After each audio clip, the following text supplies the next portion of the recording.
And on behalf of the Aspen Institute, Wheaton College, Elmhurst College, and InterVarsity Christian Fellowship, it's my privilege to welcome all of you to tonight's discussion. I'd like to thank Wheaton in a special way for inviting us to use the Barrows Auditorium, and also Chaplain Matheny and Chaplain Kello of Elmhurst and Wheaton, respectively, and all the staff from our organizations who have helped make this event possible. I'd like to begin by saying a few words about the Aspen Institute's involvement in all of this. Religious diversity is something we've been thinking about for a few years at the Institute.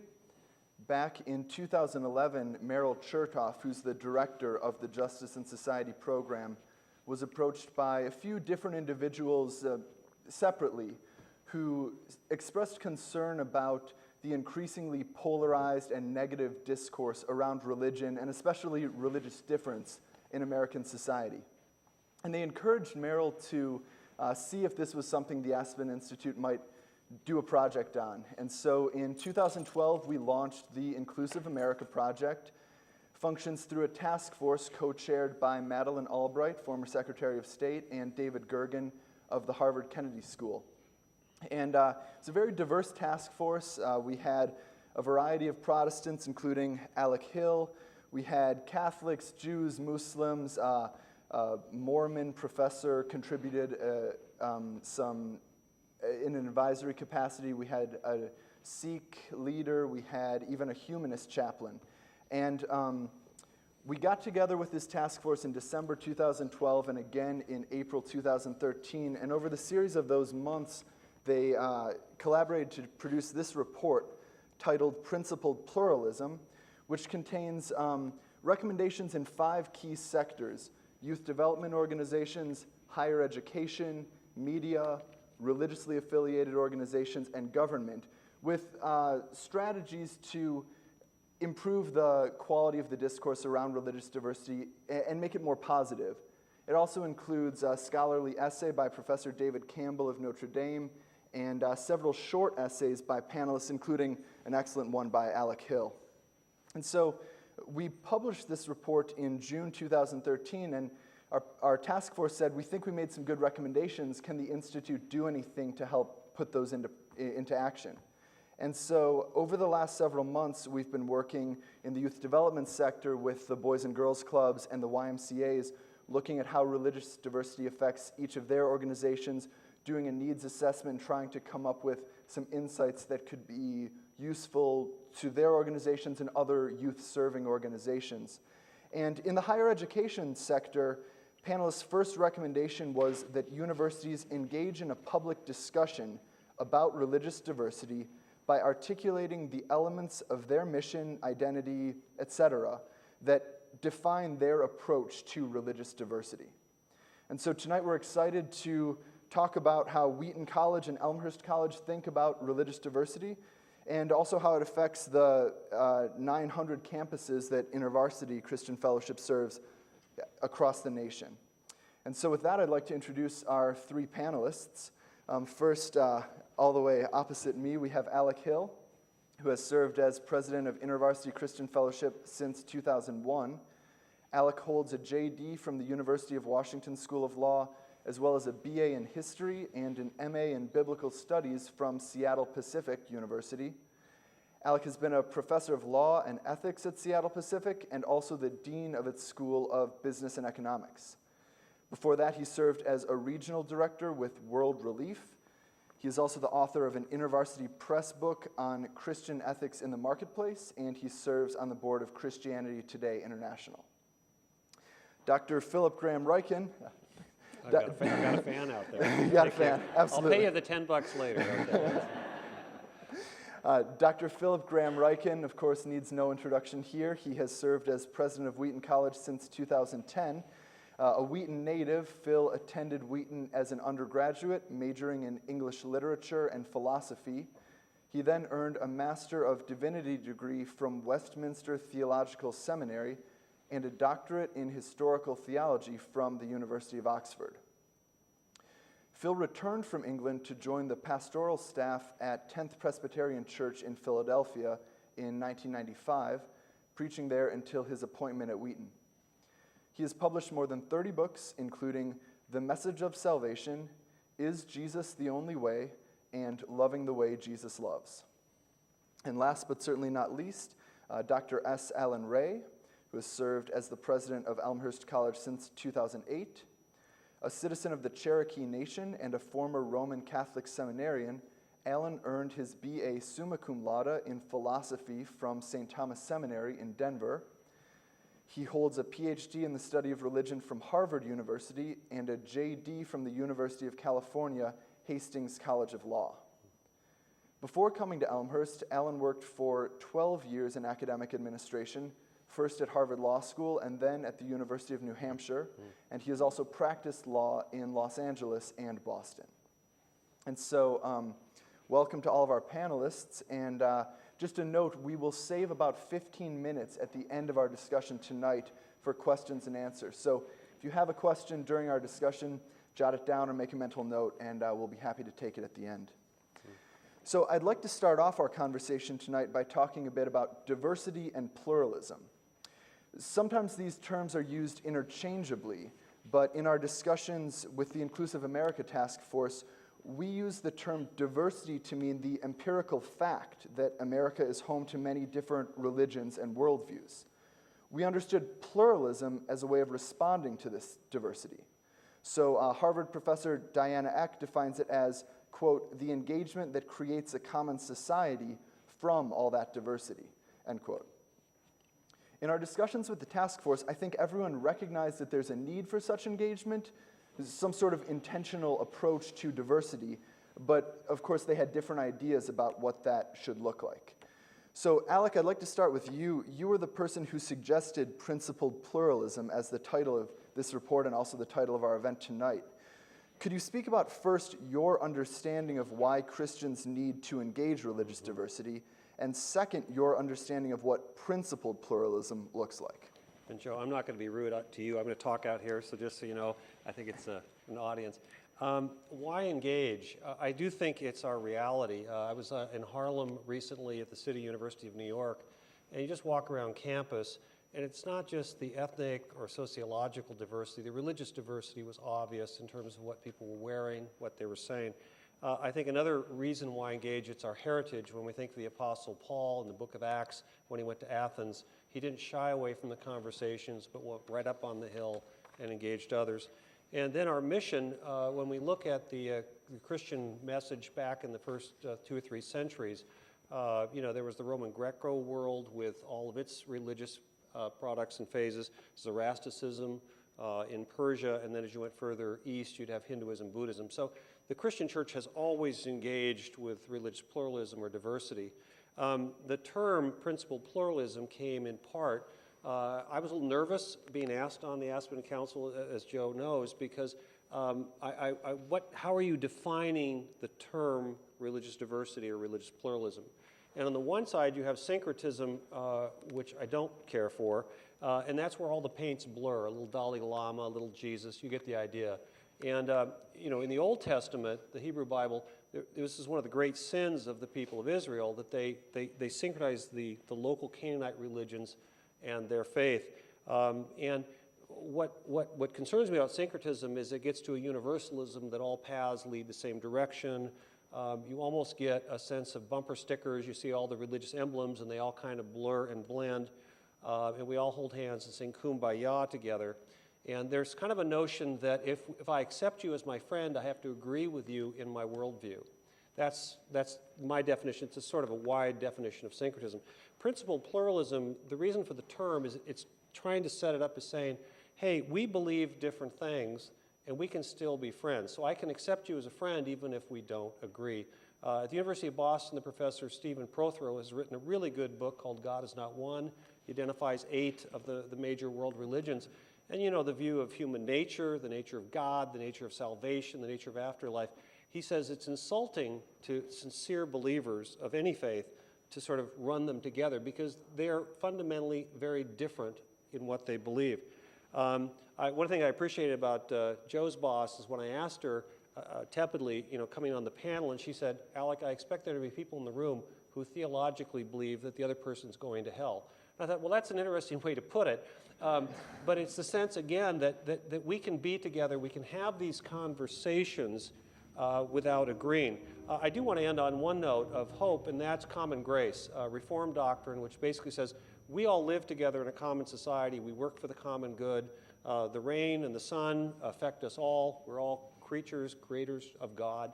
And so that common grace notion, which I really like about Reformed theology, brings us into the sense, I think, of the conversation part we're having tonight. So Phil was gracious enough to send me a copy of his book, Is Jesus the Only Way? And in preparing for this discussion, I got a clear sense from that you agree with Alec that syncretism and I think you spoke about relativism are really things Christians should avoid. So I'm wondering if you can speak a bit about that and also how you think Christians should approach interactions with people of other faiths. You spoke about the need for tolerance as well and also remaining true to those core beliefs. Yeah, thanks, Joe. First of all, great thanks to Aspen Institute for sponsoring our panel tonight. And it's great to be with Alec. I've admired the work of InterVarsity for a long, long time. And Alan Ray and I are colleagues with the College Conference of Illinois and Wisconsin. We're usually talking about athletics, but it's great to be talking about religion and the common good Same thing, really. this evening. The same thing. Right. So similar levels of conflict anyway, that's for sure. I definitely agree with Alec about principled pluralism and having the kind of religious dialogue where we don't have to set our religious beliefs behind in order to engage with one another. And I think you can have warm friendships and loving engagement in the very context in which you disagree, perhaps violently, on fundamental things about the world and about God and about what it means to live in the world. And I think it's actually theologically required for Christians to practice tolerance towards to people from other faiths. And I think, frankly, if you look historically, the reason why we have principles of religious freedom as part of the United States Constitution is because those are deeply Christian principles and those informed the writing of the Constitution. A couple of summers ago, I was traveling in England, and we were on our way from London to Oxford, but we realized we had some extra time in our schedule, so we did a detour through Salisbury to see the cathedral there. And as we walked in, I saw a sign, and I either didn't know this or had forgotten it, that there's the best preserved extant copy of the Magna Carta is in the chapter house at Salisbury Cathedral. So we went in to see it, and the very first principle in the Magna Carta is the principle of religious freedom, the freedom of every conscience before God. And that's a deeply Christian principle, that we are made in the image of God. God has given us a mind. We are invited to respond to Him. But that's something that cannot be coerced. It has to be a free choice. And as Christians, we should believe in that not only for ourselves, but also for others. And that's the kind of engagement, respect for the freedom of others to make a choice about God. Now, within that freedom, we can have an opportunity to engage in the ideas and perhaps to persuade one another about our beliefs about God. But it comes out of a perspective of respect for the conscience of the other person. Well, Alan, I'd like to give you a chance to react to what has been said and introduce us to principled pluralism from your perspective. Thank you. I certainly think that the facts that we experience today necessitate a conversation. The alternative really is violence. And if we don't have conversations about the most important things, if we can't have those conversations, I think inevitably we do lead to conflict and violence. So I think it's imperative, in fact, that we acknowledge that we are so fortunate to live in a country where religious tolerance and respect for religious freedom is something that all Americans can take to court when necessary. Church and state have an inevitable relationship to each other. The wall of separation, I think, is something of a fiction, and historically was a fiction of sorts. At least it wasn't erected for the reasons we tend to think of today.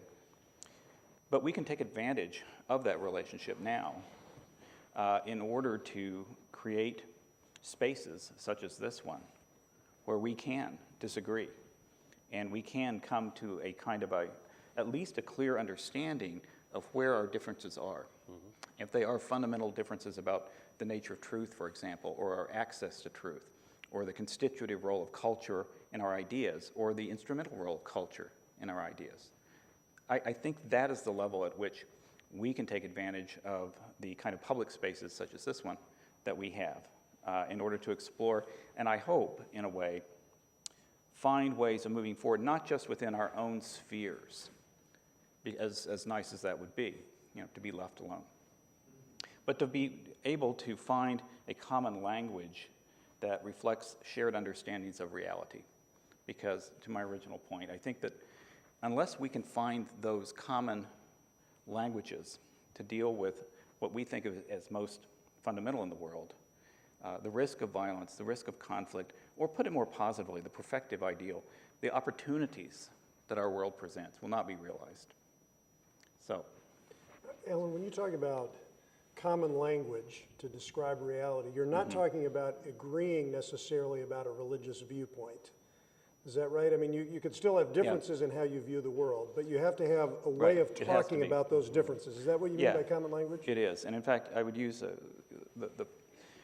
the philosophy of religious language suggests that the language we use in religion is a very evocative language. It's a language that is part of myth and story. It's evocative in terms of its inability to be nailed down. So I think particularly in religious language, it's next to impossible to have that kind of univocity of understanding.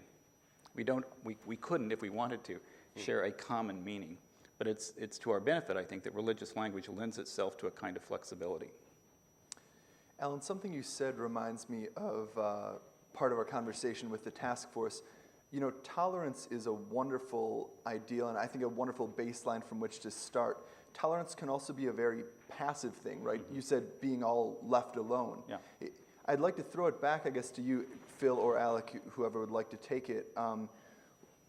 With tolerance as that baseline, are there opportunities for additional engagement beyond simply, I tolerate your right to exist and believe what you want?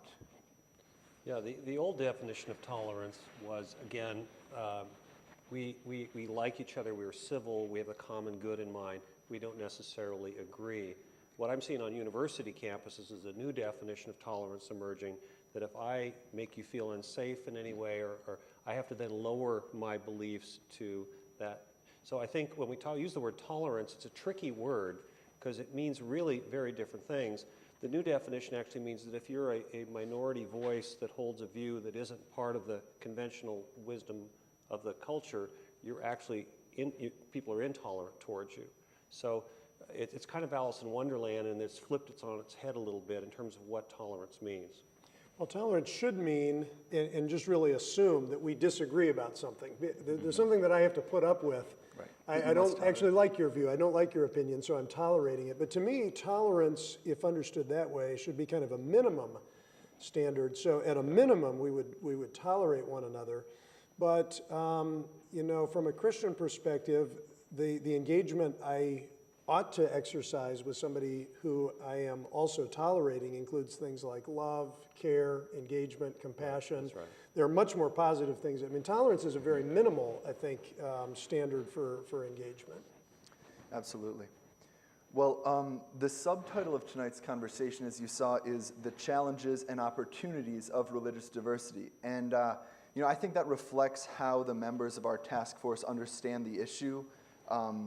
Again, quoting Harvard sociologist Robert Putnam, who addressed our task force in its first meeting, he writes, quote, "In the long run, immigration and diversity are likely to have important cultural, economic, fiscal, and developmental benefits. In the short run, however, immigration and ethnic diversity tend to reduce social solidarity and social capital." I mean, what he's saying is, in the short term, diversity can be a bit scary and can cause people to kind of draw in and be less involved in their communities. Now, looking at the statistics, our country's in the process of a major demographic shift. It's estimated that by 2050, 20% of Americans will be foreign-born, compared to just 12% in 2005, and non-Latino whites will make up less than half the population, compared to 2/3 of the population in 2005. And these shifts are going to both increase the number of religious minority communities and increase their size, and also bring greater diversity within Christianity. So I'd like to hear from each of our panelists on this. Do you see religious diversity as both a challenge and an opportunity? Is it more of one than the other? And in your opinion, how is it challenging and how is it an opportunity? And Alan, I guess we'll begin with you.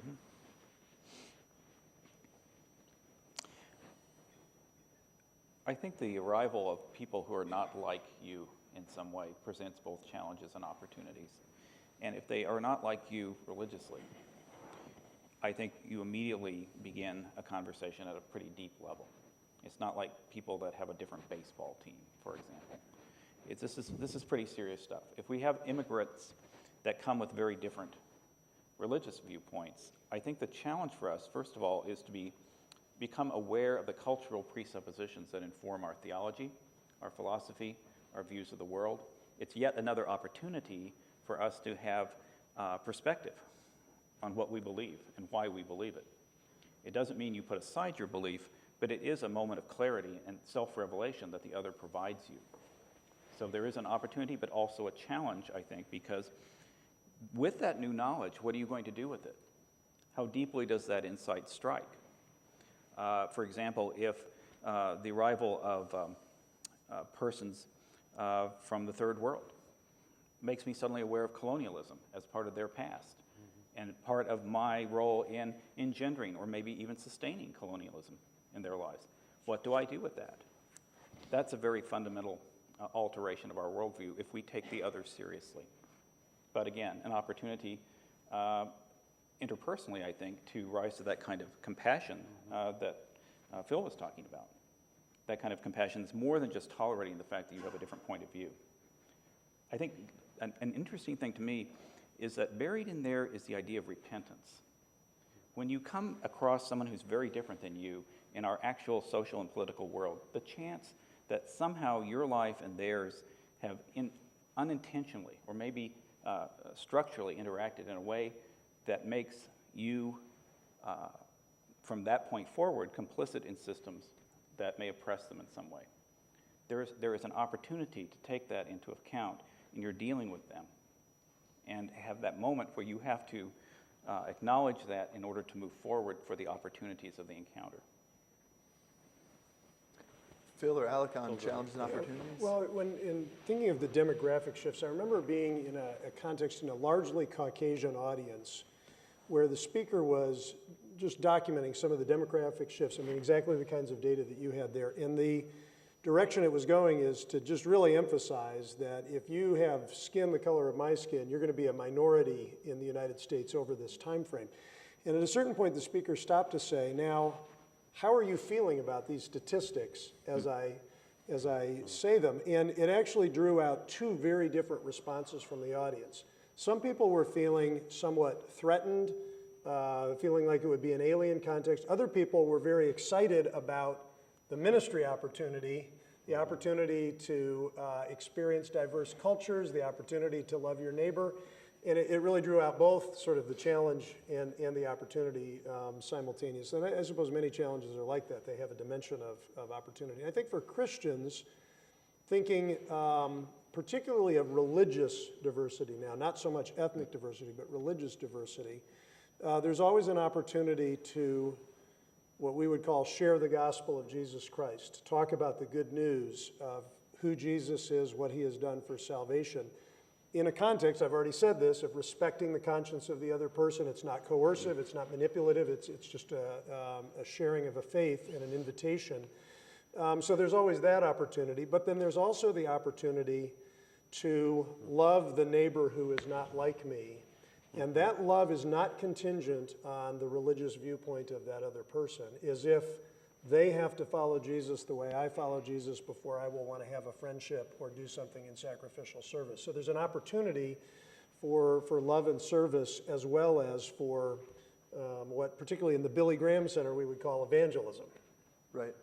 But the fact that that love and service continues even if the evangelism is formally received or isn't. I mean, I know from my own experience I studied abroad in Egypt and I got quarantined for 7 days in a dormitory with students from all over the Middle East, South Asia, America, and there was only one common area where we could coexist and where we could discuss, because the men's side and the women's side were separate. And the conversations we had there, we didn't end up all agreeing, but I think from the sharing and learning more about the other perspective, it in some ways enriched our own understanding of our own faith and our own perspective. And I should emphasize, I'm not saying Christians always practice these things very well. That's a whole nother discussion. But I'm just talking about, in principle, what it means to follow Jesus in these kinds of conversations.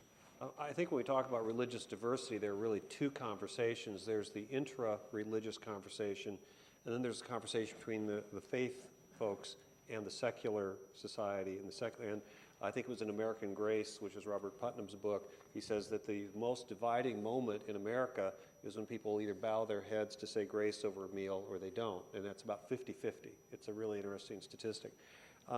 We had a situation at a state university system where the question is, we require our student leaders to sign a statement of faith that they're in alignment with us. And there was a conflict with this multi-campus state system. And as it was explained by general counsel to the regents of this system, that we required our student leaders, we don't have members, but just the leaders, to sign the statement of faith, one voice in the room was heard to say, "You mean they require them to sign a statement? That's like McCarthyism." Well, excuse me, is freedom of association of people who want to join a voluntary student group really equivalent to your reputation and your work and your life? The answer is no. So I think while there are intra-religious, I also want to talk, if we can come back to it later, about this secular faith divide that we're facing in this country and what that means. On the positive side, with opportunities with religious diversity, UCLA, they survey the freshmen every year, and about 80% say that they want to pursue spiritual things. Now, it's amorphous, it's sometimes rather eclectic, but nonetheless, for us at InterVarsity, it provides a wonderful opening to have a seat at the table at the universities and to have that conversation about spirituality and where it may go. Now, we have a particular narrative and story that's part of that. Let me tell you just a couple of stories. At Wayne State University after 9/11, the Muslim student group was somewhat under attack, not physically, but emotionally. And our student leaders at Wayne State decided that they would rally and become friends with the Muslim student leaders.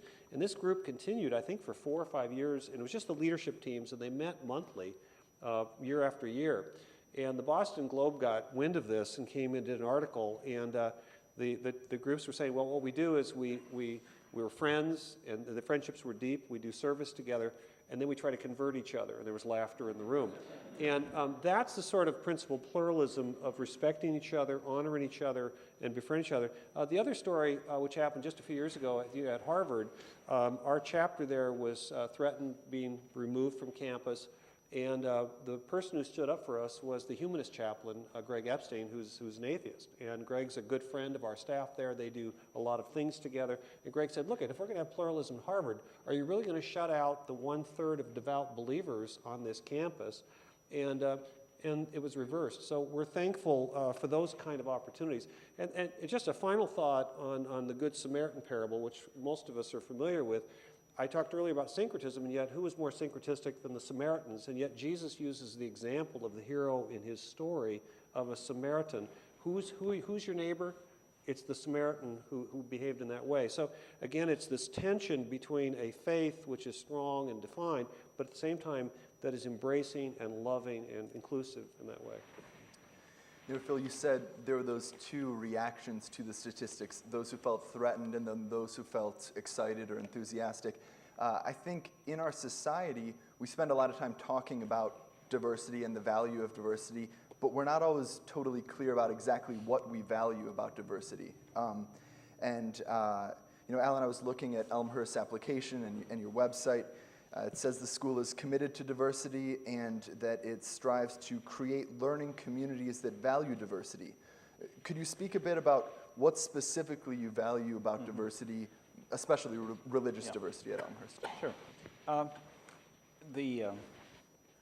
The research shows that students learn best in communities where there are large numbers of people that are like them and large numbers that are not like them. So an utterly homogeneous or an utterly different environment is not conducive to learning. So from a pedagogical standpoint, from a learning philosophy standpoint, we feel it's helpful to our students to be in close and meaningful interactions with people that come from very different places, literally, but also mentally, including their religious set. And it helps them have that kind of experience I alluded to before, which is an opening up of possibilities in the individual. I mentioned to these gentlemen over dinner, one of the concepts that I'm very impressed by and that I've tried to bring to our college is this idea of self-formation. And the idea of self-formation is formation, which is the creative transformation and change within oneself by oneself. And to have the kind of tools to do that, we find it's helpful to have around us people from very different backgrounds. If you really want to change yourself, you need to be around people that will affect that change at a very deep level, simply by asserting their beliefs and their views. And we try to create the spaces in which they can do that. Phil, Well, first of all, I just really want to commend Elmhurst, and that's a commendation both of President Ray and of Chaplain Matheny, because I see Elmhurst really practicing a principle of pluralism that includes evangelical voices. So in some of the chapel programming and things that you do, and that's something I really admire. We have very different institutions because we already say this is a community where we have fundamentally one Christian point of view. But for the kind of institution that Elmhurst has to actually follow through on a principle of pluralism, I think is more rare than really it ought to be. So I just want to commend Elmhurst as an example of that. You know, religious diversity looks a lot different on our campus than it does at Elmhurst. Part of our religious diversity would just be the broad spectrum of evangelical denominations, and that in itself brings similarity, but also difference. I mean, there's a lot to talk about in those late night dorm room conversations, but it's also then very important for us to have voices from outside the Christian community coming to lecture, reading authors from different faith traditions, you know, just a variety of opportunities for engagement like that. That becomes much more important on our campus and being intentional about bringing those voices in than it would be on other campuses.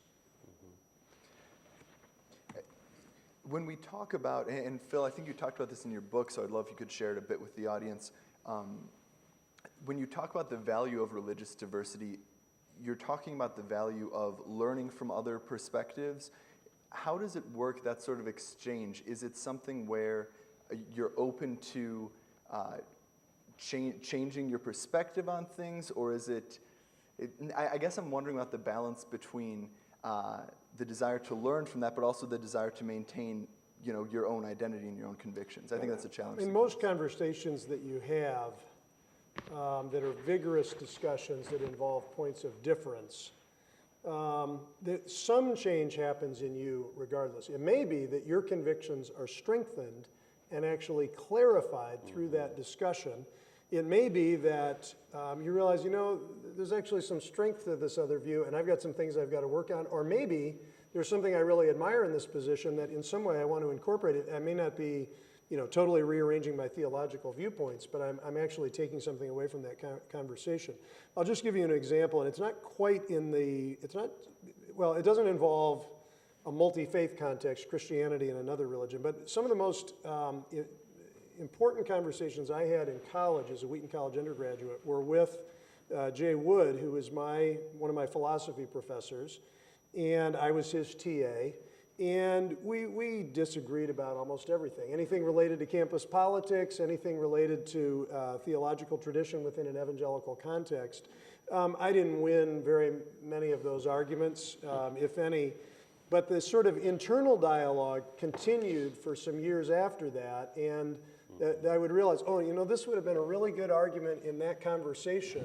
So an amazing learning took place that spilled on, you know, beyond that. Now Jay Wood is the faculty vice chair here on campus, so we have a different relationship now than we did then, that's for sure.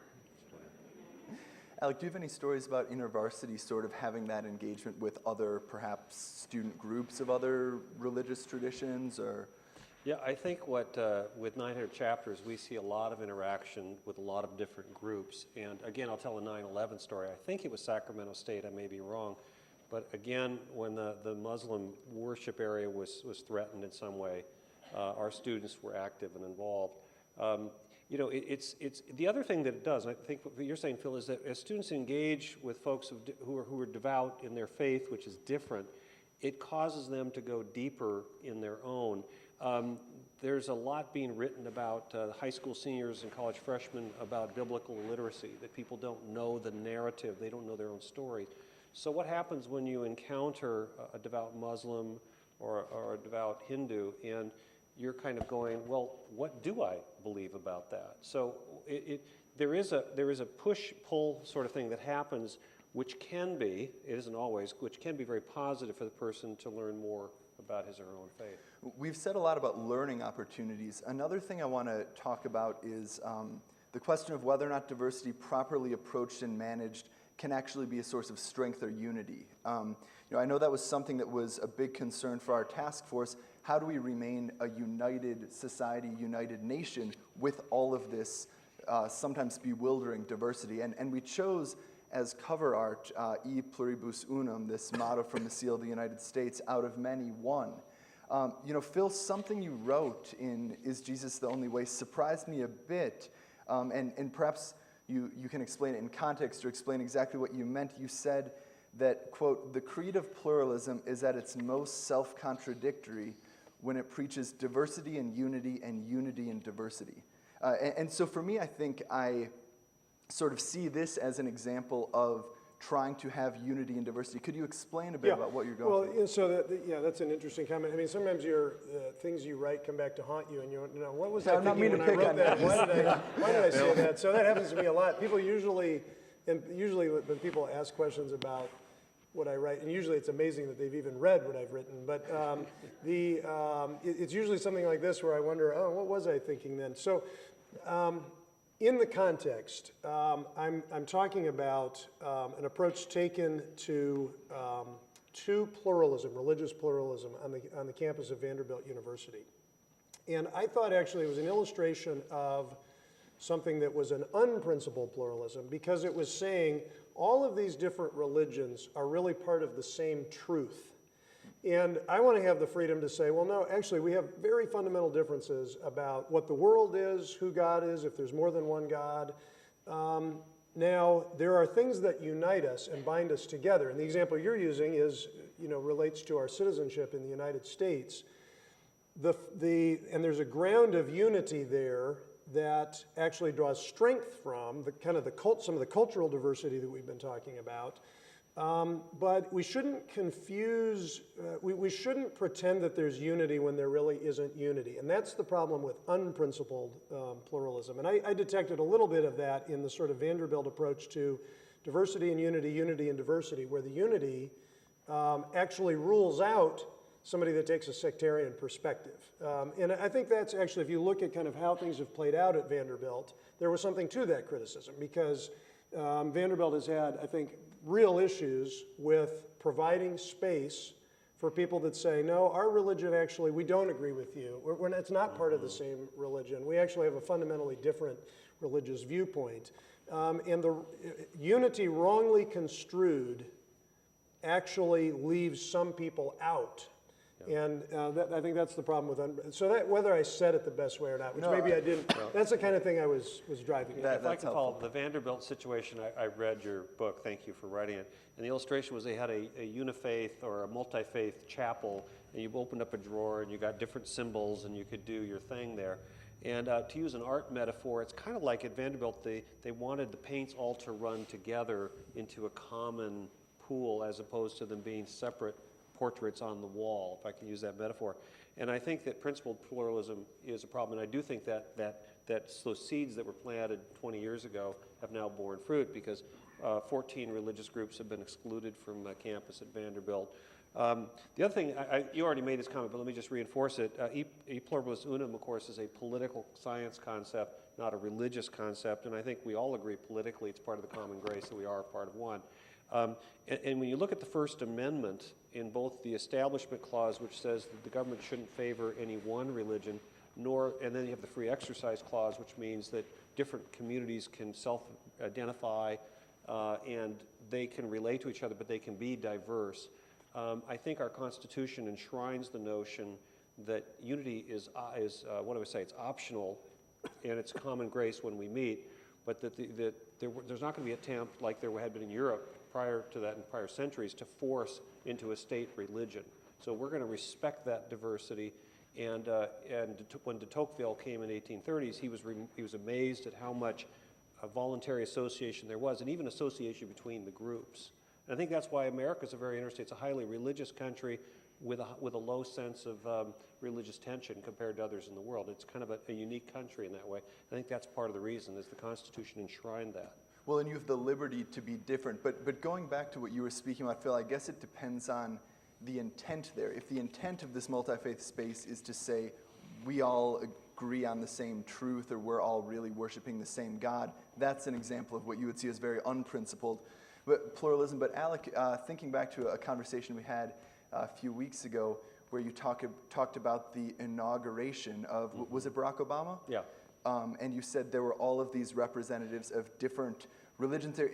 To me, that depends whether or not it's principled pluralism or unprincipled, depends on the intent. If you're saying America is big enough to have all of these different religions represented, that's different than saying these are all worshiping the same God. Where I grew, the scenario, thank you, is that each of the groups would get up and pray simultaneously.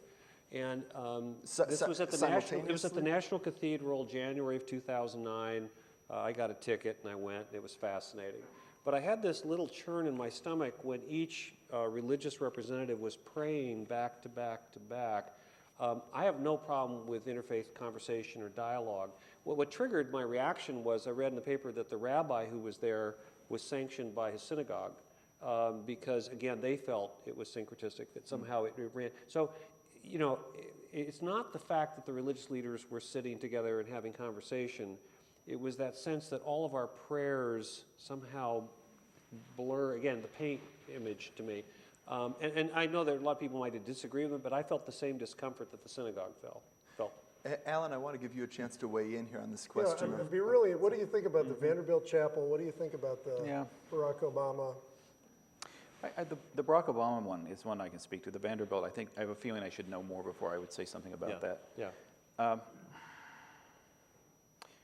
I would say first my assumption would be that the setting was created in a way to show that America is a country where many faiths have living faiths, and you can see these people. And whether or not the choreography lent itself to a kind of dignity that we each associate with our religions, I don't know. Maybe it could have been done better.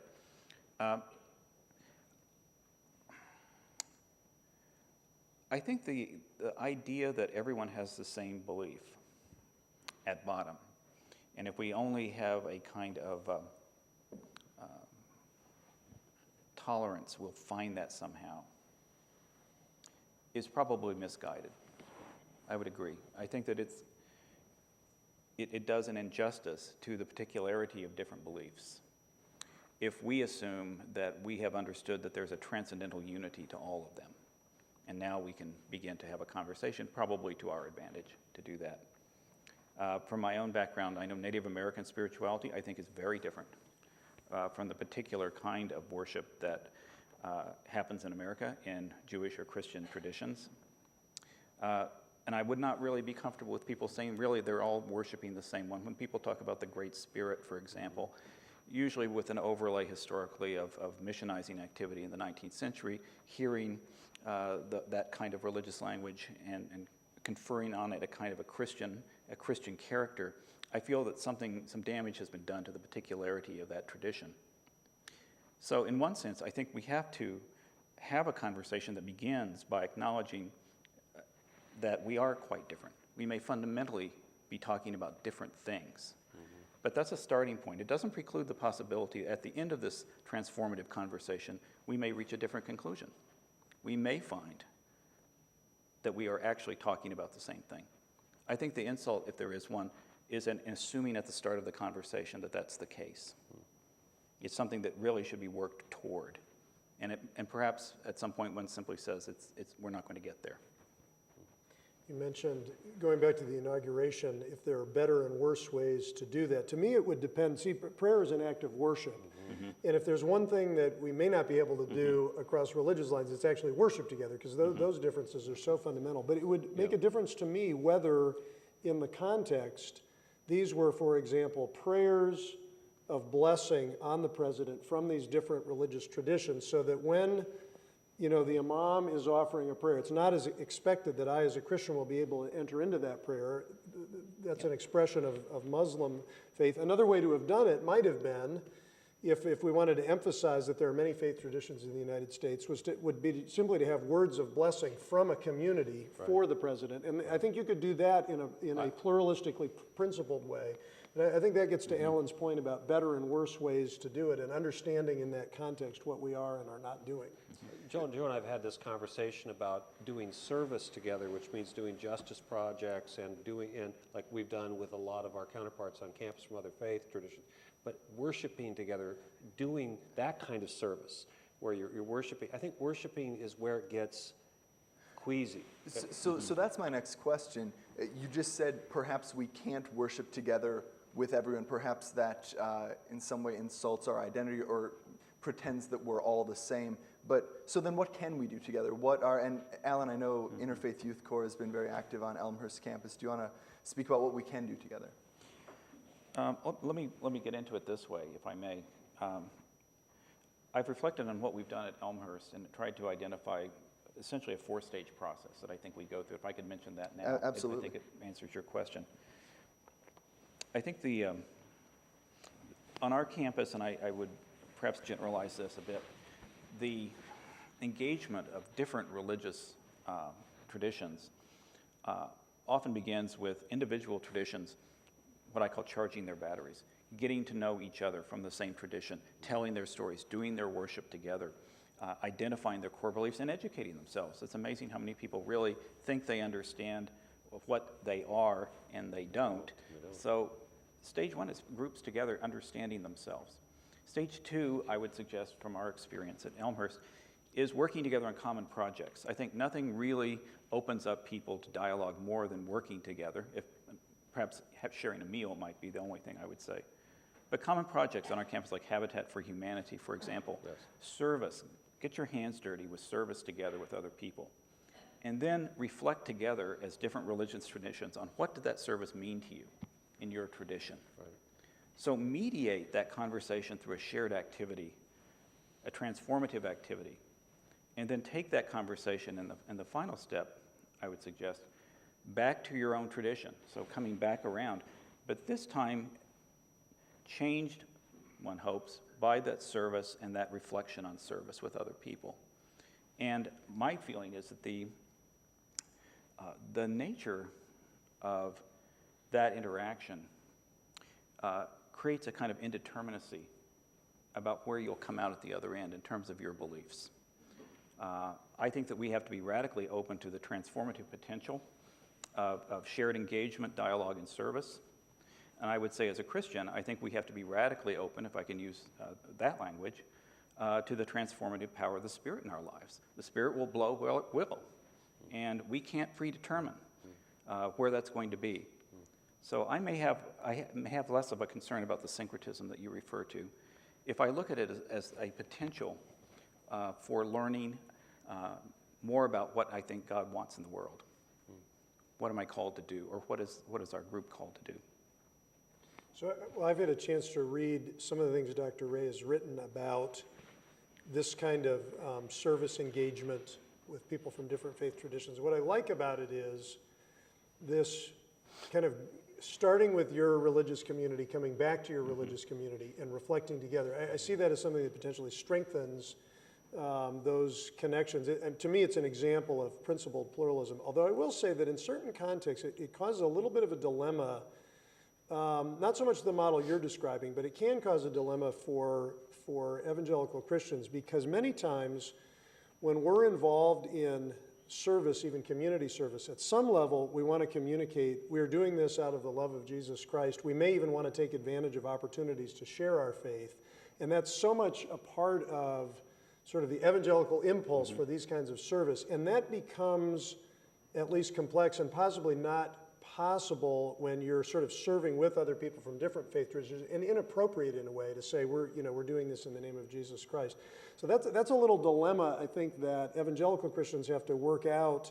What does it mean for me to participate in this particular activity of service with people from other faith traditions? That's I think, a dilemma that that evangelicals need to think through in that kind of context. But I'm saying that in a context where I'm affirming the principled pluralism in the kind of model that Elmhurst has for that kind of community service. I think too often a dialogue about religious pluralism takes place on a stage in 4 chairs. It doesn't take place in the real world, in the engagement where I think transformation more likely happens. This is a very cognitive act we're performing here, and it has its place. All right, it's an important thing to do. So don't leave. Stay So where you don't are. leave. Stay where you are. Sitting, those also serve who sit. So thank you. But I really do believe that the most transformative moments in my life have not come from conversations of this type. They have come from a kind of a shared risk-taking with other people and shared endeavors. And again, this gets to perhaps my own spirituality, that when you make yourself vulnerable in that way, interesting things happen that you can't always predict. And in a liberal arts college environment, when you have a lot of people creating spaces in which you can take those kinds of dialogical risks or working together or putting your faith out there as you're doing it, I think interesting things can happen in terms of of going beyond tolerance, of getting out of those little spheres that we're talking about.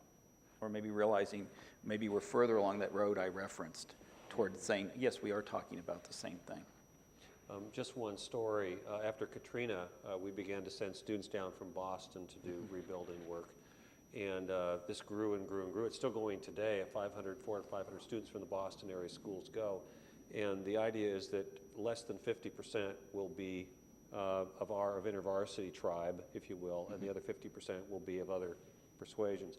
And it has created marvelous conversations, the 22-hour bus ride down, the 6 days of laboring, building, hammering together, and then the 22 hours back. And as I mentioned earlier, the humanist chaplain from Harvard, I mean, there's a lot of endorsement of this project with a lot of other groups. It's created a context that's safe for the spiritual conversations for all involved. That's right. And it's doing good in the common good, common grace together. And I think that's one of the best places for this to happen. I want to, in the last 20 minutes or so before we get into questions, I want to just talk more specifically, and we've already started to touch on this, but about our institutions here. Alec, you started to talk about that example at InterVarsity. Do you have other examples you want to share about trends in religious pluralism, both positive and negative, that you're seeing on the national level? Yeah, let me talk just a little about campuses and what's happening. If you go to a university, they have recognized student groups. They have different titles for that. Some of them are issue-oriented, like human trafficking. Some of them are ethnic-based, Latino groups.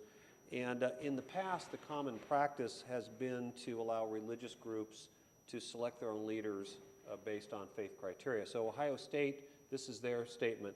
A student group formed to foster or affirm sincerely held religious beliefs of its members may adopt eligibility criteria for its student officers that are consistent with those beliefs. So that's a First Amendment religious exemption saying that religious recognized student groups can choose their students their leaders based on that criteria.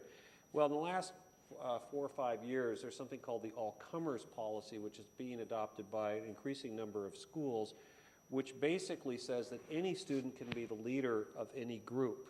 Now, on the surface, that sounds really good. It's anti-discriminatory, but actually what's happening is we're being accused of religious discrimination. Guilty as charged. I mean, what am I going to say? That's our mission. So we are off several schools which have de-recognized us, and basically the benefits are access to buildings, the website, freshmen. You're part of the community. You're not an outsider trying to come in. So Grinnell in Iowa, Bowdoin in Maine, Vanderbilt, which we've already mentioned, Rollins College in Florida. Now, so these are still a small number of schools, but it's increasing. And to me, it's kind of a silly logic when you think about it, because if you have young Democrats, they have to have Republicans as their leaders. Sierra Club would have to have people who don't believe in global warming as their leaders. A rape relief group would have to have a former felon be eligible, a sex offender, as a leader. I also think it's dangerous logic. There was an article in the Harvard Crimson 2 months ago, and the writer said, we really don't need academic freedom anymore. We need academic justice. And she went on to define academic justice as determining those voices which are offensive to people like her and her friends.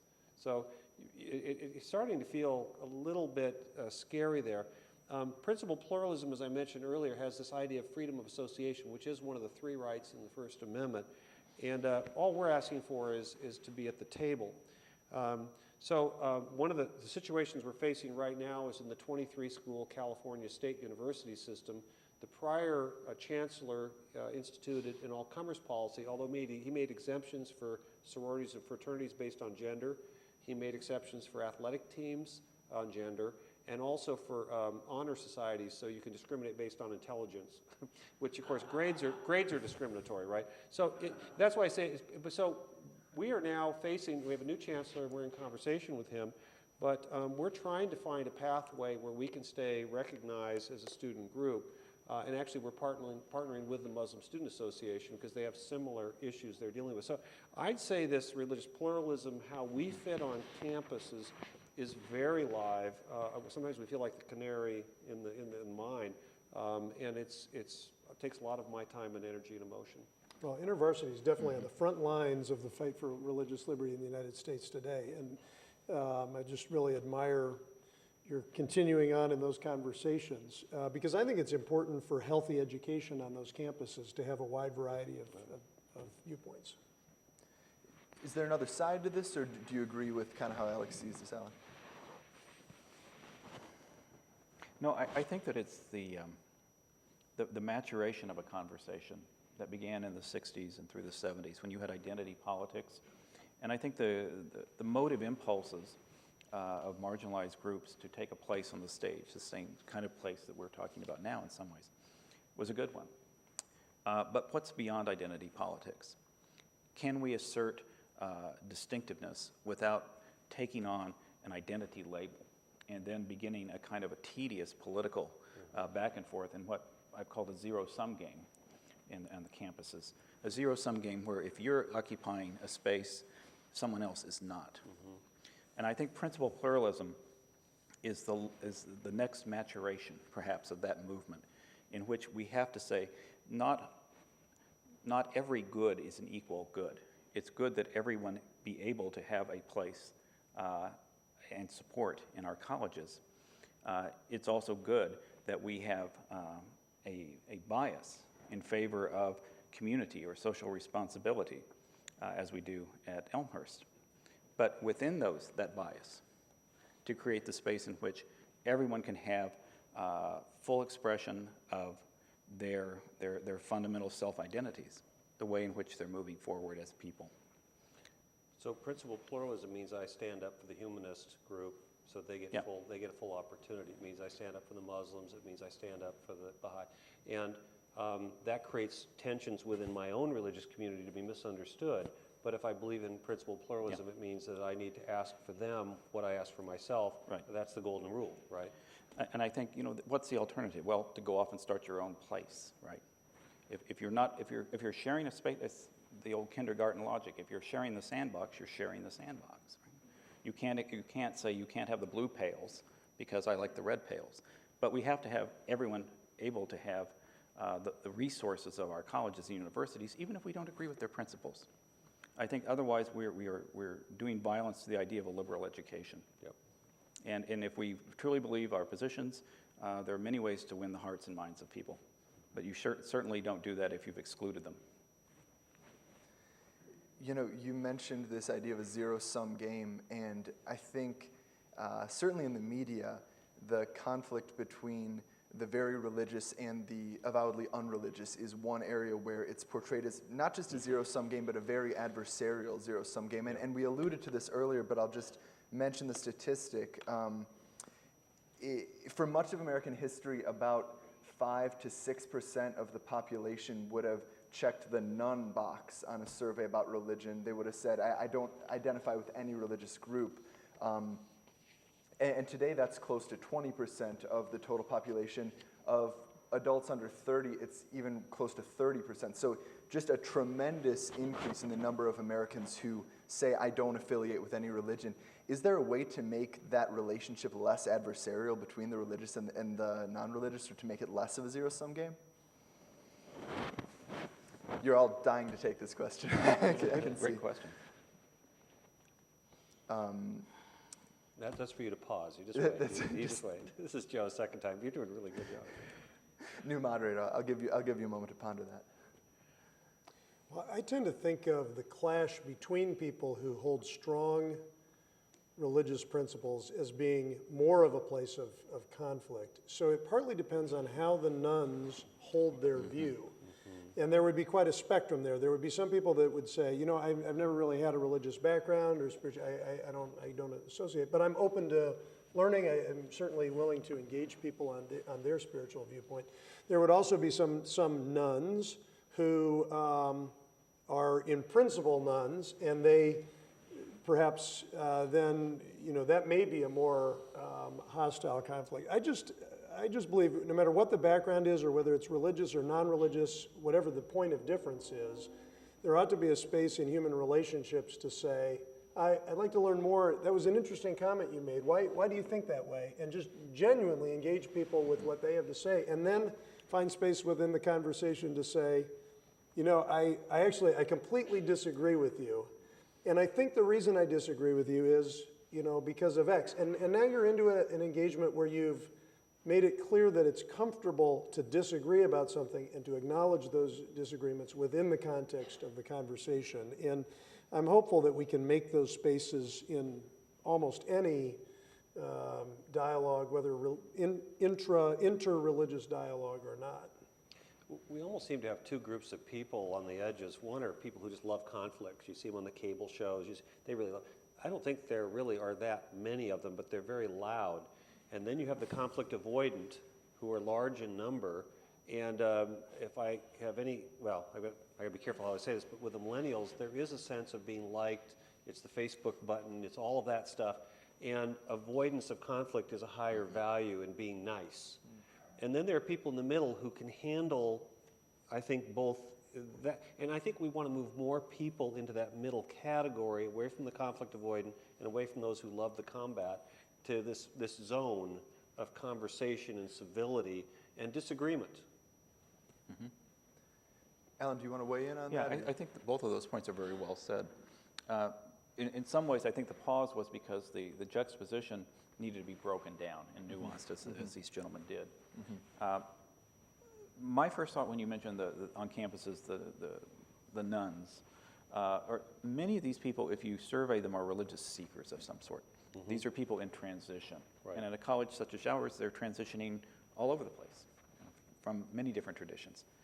And I think that creates an opportunity for us to create conversations in which they can come to language. They can bring this searching to language and begin a conversation about what is extraordinarily important to them. Because we talk a lot about values at Elmhurst, and fundamentally what we're saying is, what do you stand for? What do you stand for? That's what we say on the first day of our orientation to our students. What you're going to talk about this week in orientation is, what do you stand for? And we're going to help you learn to start thinking and asking that question habitually and routinely. So hopefully you're moving some of those nuns out of a position of possibly a late adolescent kind of reaction against the religion they were raised in or with, or opening the door for them to have a more sophisticated understanding of themselves. And I think that's one of the great things liberal arts colleges can do, is move people in their maturity spiritually. I mentioned earlier, it's important in that charging the battery stage that you know what you're talking about, that we help young people grow up in their spirituality, their articulateness, their sophistication in their understanding of theology, and how to answer religious questions, and how to live with ambiguity, how to live with the unanswerables, the mysteries, as we Catholics talk a lot about, the mysteries that we live in. And that's a life project. My hope is that some of those nuns take up that life project. And if you found this conversation confusing, none is N-O-N-E, not N-U-N. Just Anybody making sure get we're that? all It's on the not same page anti-Catholic, with We're all that. with that? Who are these nuns? What are they Who are these seeking nuns? for? We don't like nuns, we don't care. Those Catholic nuns. I'd like, we have a few more minutes left before the Q&A. I'd like to hear a bit more about how you move people in that spiritual maturation process at Elmhurst, particularly because you do have students from a variety of backgrounds at a university that I know is affiliated with the United Church of Christ, yet has Jewish and Muslim, et cetera, students. Could you speak about that a bit? I think for many of our students, service is second nature. Elmhurst College is very big on service, and it's not something that we ask them to do. Our students are very willing to get engaged in opportunities to help others. I think that is a very useful way in which we begin to engage them in this overall process of maturation and reflection with people who are different. So you go in the side door. You don't always just say, okay, now we're going to talk about religion. And what do you think about religion, your upbringing? I think some people are ready for that conversation, but a lot of people aren't. Service, though, is the golden way we find to get people in a place where they can start asking those fundamental questions. And in a way that is not so self-absorptive and navel-gazing. You're actually helping other people. And I think that's a very healthy scene to create. So it isn't simply sitting and reflecting on yourself, which I think a lot of our students can do all too well. In a more direct way, I think we have some good institutionalized forms. We have a spiritual life council that's interfaith. There are all kinds of different faiths represented and denominations represented each year.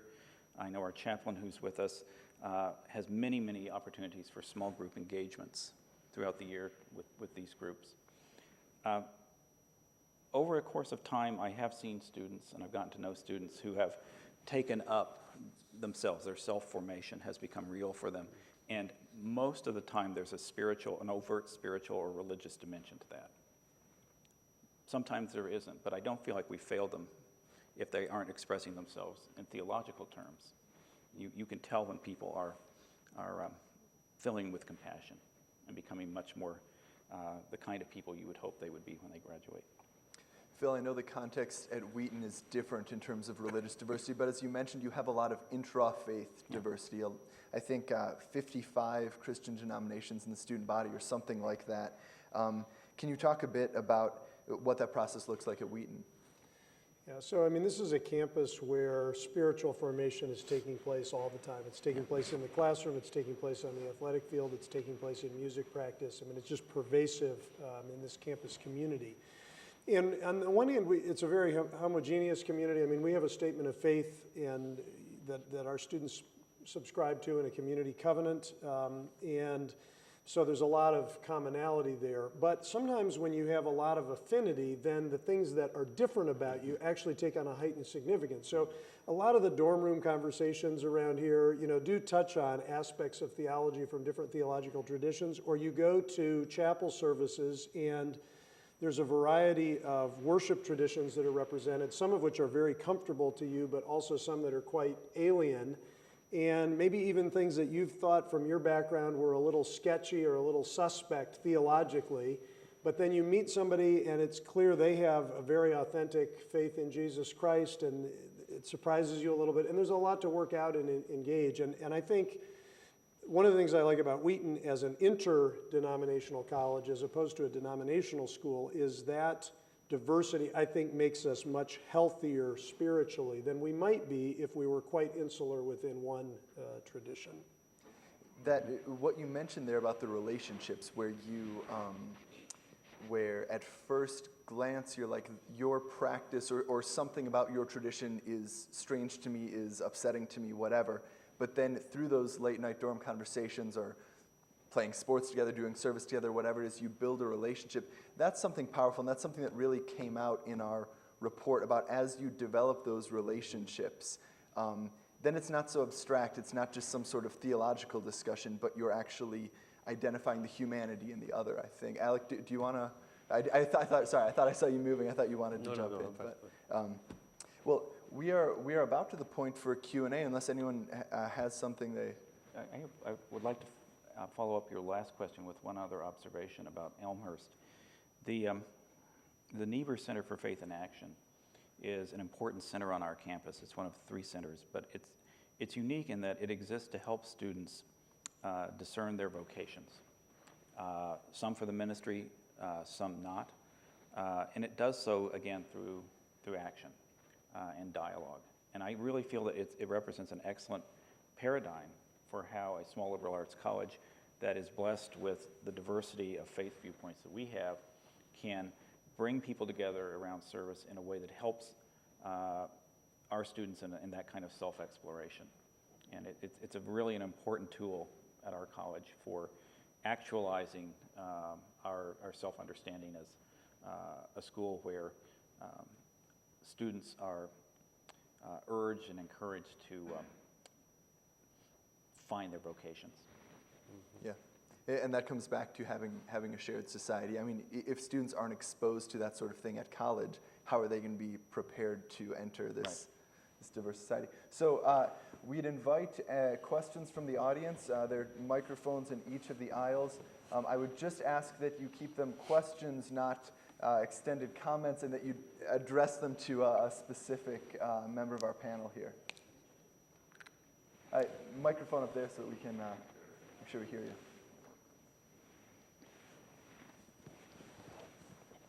Please. Hi. Thanks. Hi, my name is Greg Mashing. First of all, thank you to you all. It's been very insightful tonight. My question is, I work for a large financial services firm, and we have business resource groups, and they're representative of many different ethnicities, sexual identity, gender, and then there are 2 that are sort of singled out as these aren't permissible, and that's political affiliation or religious affiliation. So this conversation's been very interesting to me, and I would love, I'd open up to any of the panel members who want to take it, but how do we take this conversation and then take it into the corporate world and talk about principal pluralism as it relates to faith in the workplace? Yeah, it's a great question. I'll just offer this by way of diagnosis. I think the reason why religion and politics are excluded is because people have had a lot of bad experiences with of disagreement about political issues or religious issues. And the more we have a culture-wide understanding of how we engage religious differences with healthy dialogue, people actually enjoy that. But if you think about, I mean, a lot of family situations, I think of, you have the extended family back for Thanksgiving or something like that, and you just know there are a couple topics you just don't want to get into in the family context. And a lot of those are political and a lot of those are religious. In the marketplace, I would love to see companies that would set some ground rules of what's allowed and what's not allowed. Heavy-handedness, coercion, of course, would not. But as understanding that we are spiritual beings and there are affinity groups that if a Bible study group or other faiths wanted to meet on company before or during their lunch breaks, it grieves me if companies move in the direction of prohibiting that. I would argue the best interest in the company is to allow as many affinity groups as you can, whether it's a bowling league or whatever it is, because the more community you build, but you also do have to set ground rules of what's unacceptable behavior on the other side. Some companies have chaplains, and those chaplains do a lot of good work in the community. So it's all over the map in terms of how companies, whether they're small, family-owned, or whether they're large corporate, and how they handle religious diversity.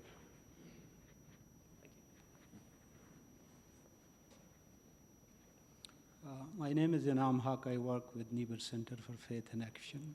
It was just described by Dr. Alan Ray. My question is that in any interfaith dialogue and interfaith work, the religions which are highly proselytizing, like Christianity and Islam, both, I'll put them in that category, that they carry a tension between dialogue and mission in their activity and behavior.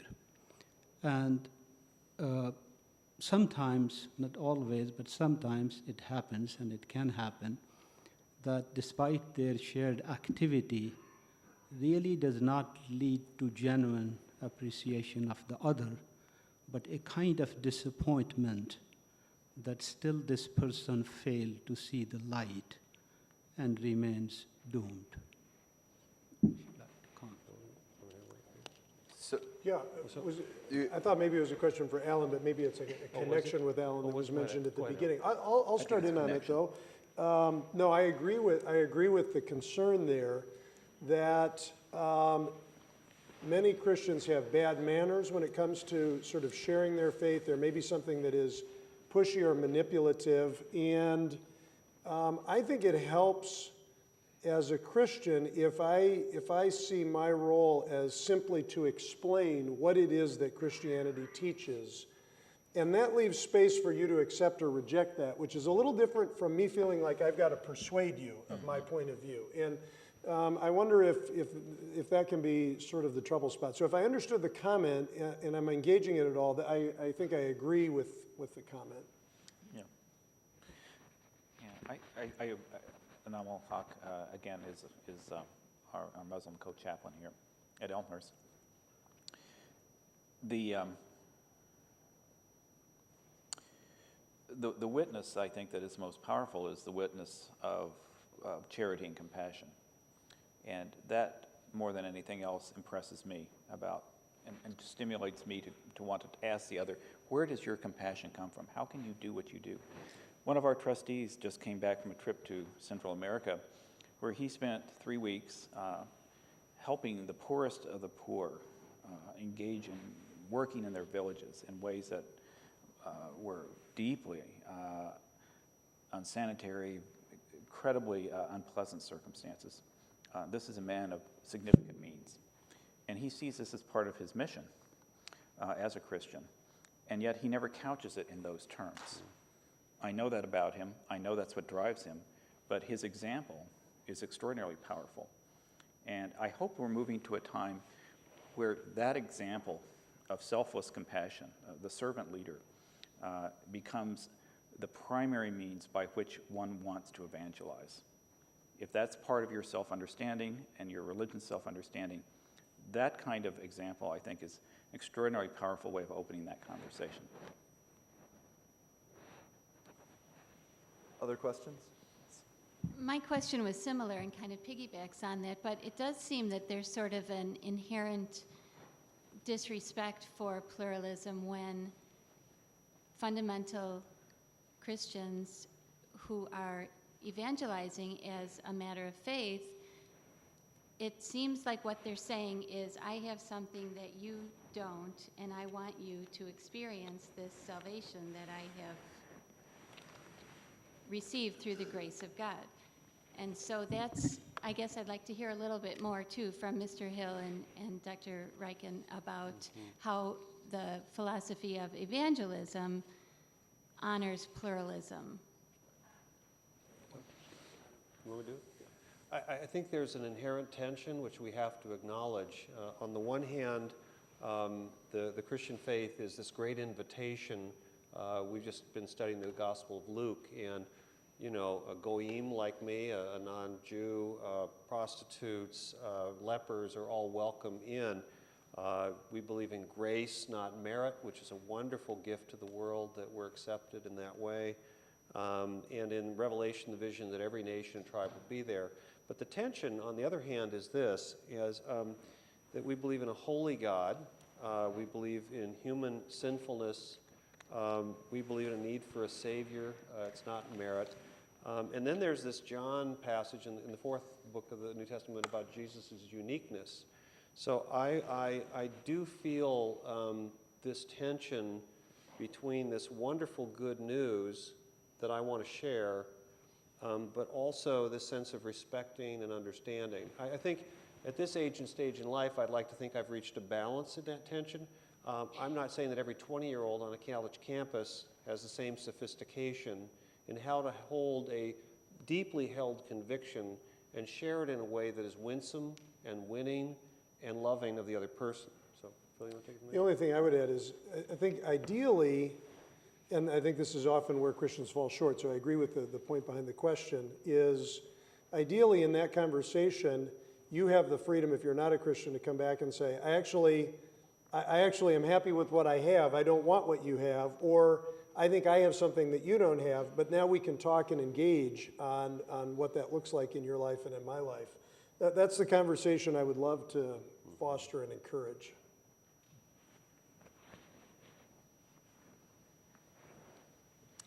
Hi, my name is Dan Shao. I actually work with InterVarsity Christian Fellowship in Chicago. So thanks for all that perspective. It's definitely a reality on the college campuses in Chicago.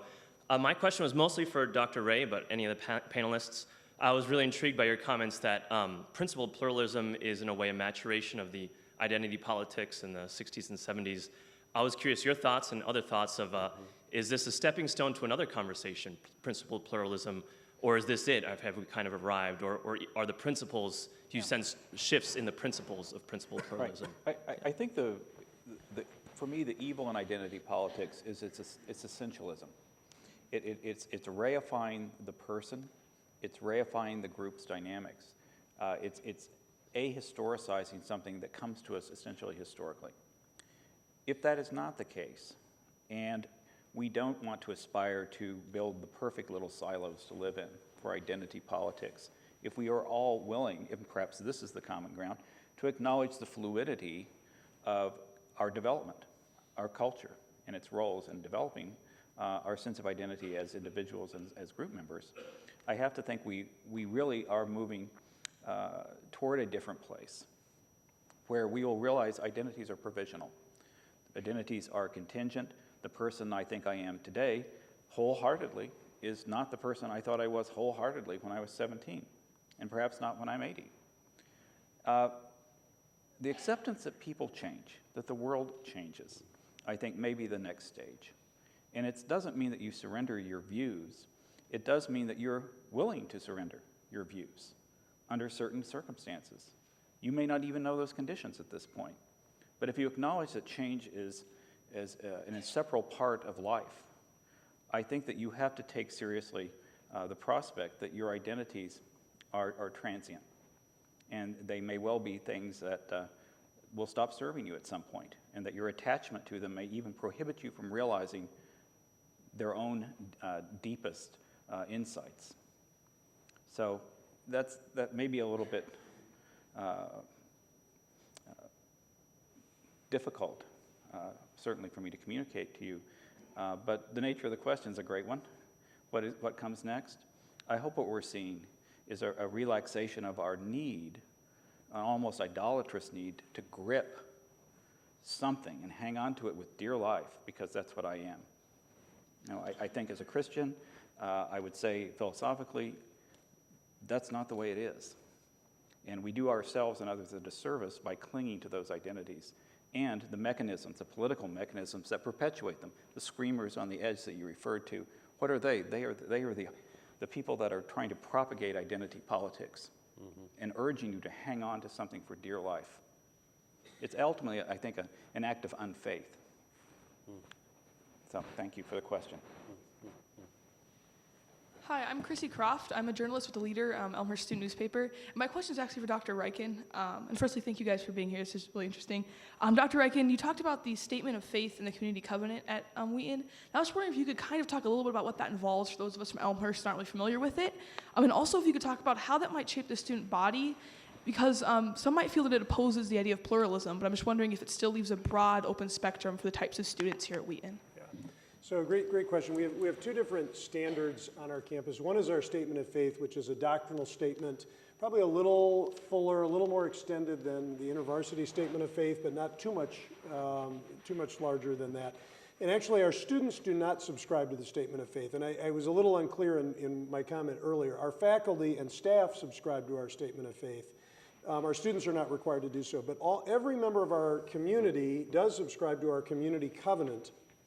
And on the one hand, you could look at that and say, wow, that's very exclusive. You're really ruling certain things out because, and Wheaton is quite distinctive in this regard, even among many Christian colleges and universities, we require a statement of personal faith in Jesus Christ as a condition for admission to Wheaton College. And many Christian colleges and universities don't have that standpoint. They would say, look, we're a Christian college and university. I mean, you're going to come to Bible class and chapel, other things like that. But you don't necessarily have to be a Christian to come here. Wheaton, we actually, that's part of our entrance requirement. And so it is an exclusive thing. It does rule out some of the kinds of pluralism that Dr. Ray was talking about, which provide an amazing learning context. Part of my contention, though, would be that Wheaton College is one institution that is part of a wider thing called higher education.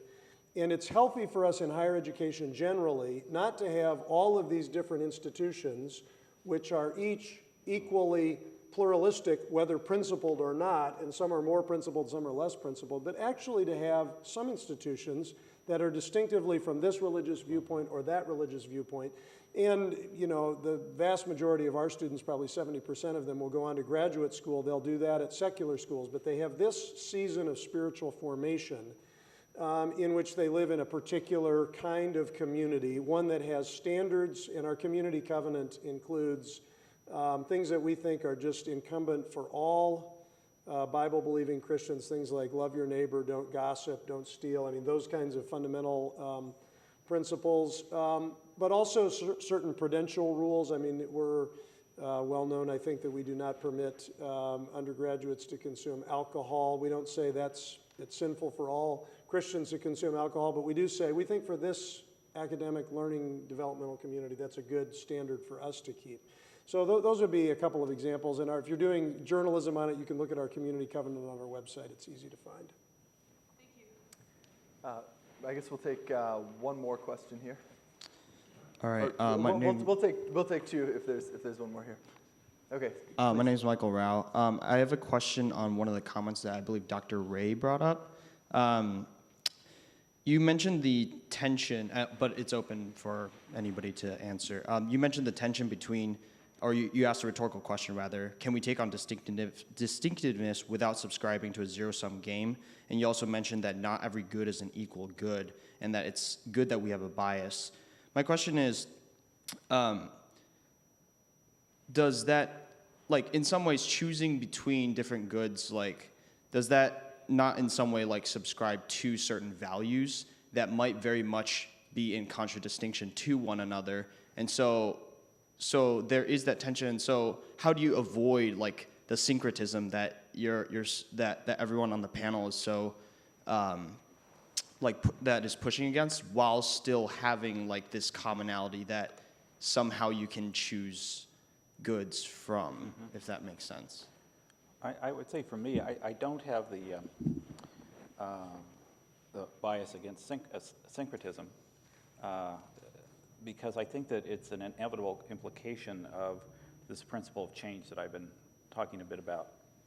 So for me, the choice among various points of departure for education are informed by our community's sense of what is necessary for the flourishing of individuals.